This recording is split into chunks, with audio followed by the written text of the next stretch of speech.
Donc, de retour pour parler de cette fameuse charge mentale-là. C'est une charge mentale, on pense peut-être à un champ magnétique. C'est quoi cette charge mentale-là? Ma tête est-tu plus lourde, coudonc? Qu'est-ce qui se passe? J'adore. Bonne question. Eh bien, au fait, Jean-Christophe, la plupart des gens ne savent pas qu'ils ne sont pas leurs pensées.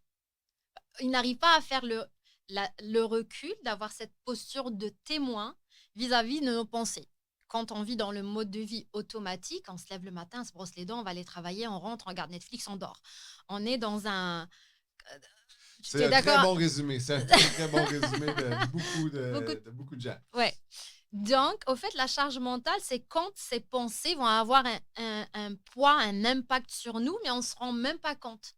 C'est qu'on va avoir le même discours, on appelle ça en anglais de monkey mind, Mhm. on va avoir le même discours et on n'est même pas capable d'avoir du recul, de se dire, tiens, j'ai des pensées. Pourquoi j'ai ces pensées?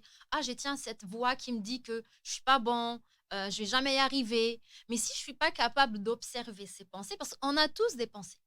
On est être humain, on est des pensées et on a cette capacité de l'observer grâce à notre précortex frontal, ce qui nous différencie des animaux.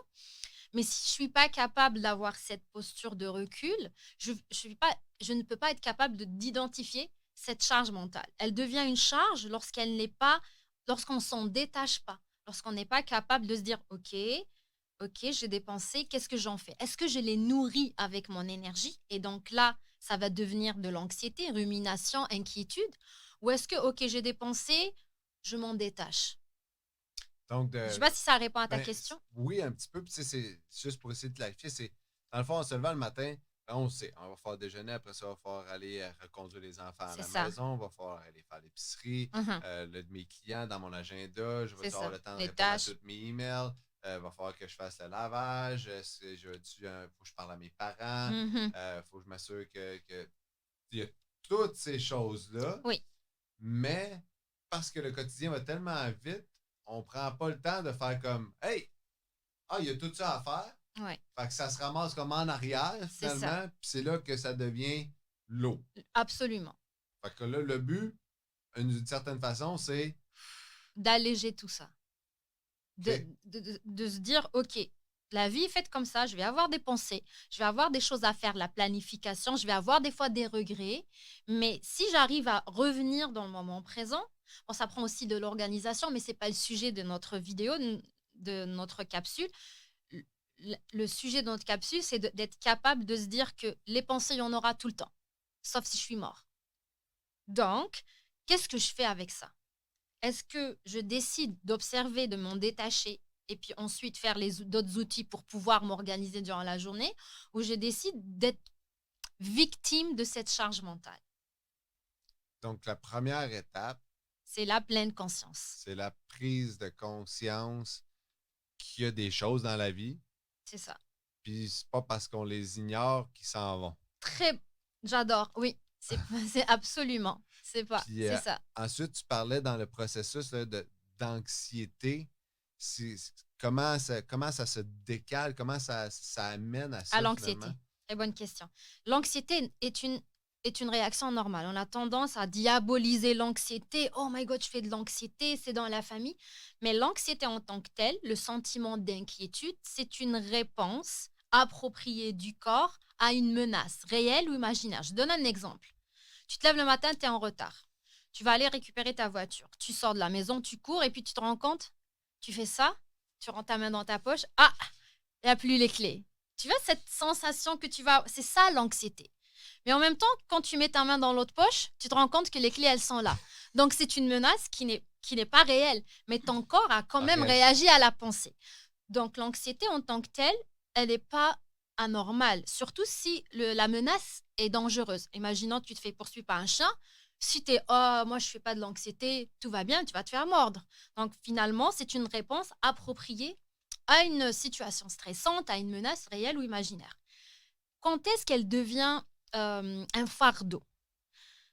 Elle devient un fardeau lorsqu'elle est maintenue dans le temps, donc on n'arrive plus à la gérer, et, euh, et quand le corps ou l'imaginaire nous fait croire qu'on est tout le temps dans cette situation stressante. Et ça, c'est l'être humain. Donc, par exemple, j'ai subi une situation stressante avec mon boss. j'ai un petit peu une réaction de mon corps, c'est normal. Je suis un être humain, j'interagis avec mon environnement. Mais si j'entretiens cette pensée, cette rumination, je vais tout le temps enclencher cette réaction de stress dans mon corps. Et donc, par la suite, l'anxiété devient un handicap. OK. Puis dans le fond, fait que le fait d'avoir cette charge mentale-là nous fait devenir beaucoup plus réactifs Absolument. aux facteurs d'anxiété, les facteurs de stress aussi d'une certaine façon, qui déclenchent cette cascade hormonale-là.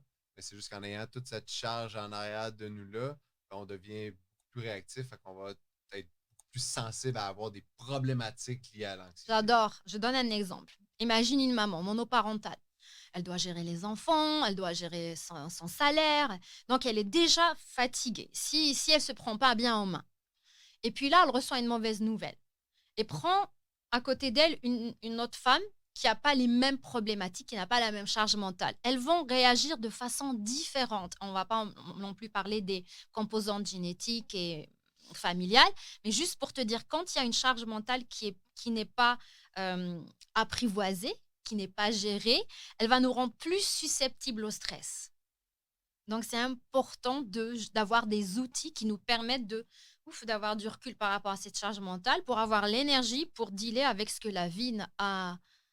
La vie, elle est faite de haut et de bas. Des fois, c'est des bonnes nouvelles, des fois, des moins bonnes nouvelles. Mais si j'ai tout le temps cette charge, la moindre petite nouvelle va enclencher de l'anxiété. On va devenir, comme tu l'avais dit, sensible à notre environnement plus que d'autres personnes. Ben, Est-ce que j'aime beaucoup c'est ça. clair? C'est très Ouais. clair. Fait que plus on a une charge mentale lourde, plus on risque d'avoir des problèmes d'anxiété. Oui, Puis c'est là que les problèmes de santé arrivent. Puis là, on va aller définir un petit peu justement cette anxiété-là. Mais finalement, si on se demande c'est quoi la charge mentale, ben c'est l'accumulation de tout ce qu'on a à faire, que si on ne le fait pas face, ben il vient nous pousser quand même, puis il nous amène à créer une sensibilité aux stresseurs de la vie. oui, Puis là, ben, on va aller voir comment s'aider finalement à reconnaître aussi cette anxiété-là c'est ça. dans les prochaines capsules.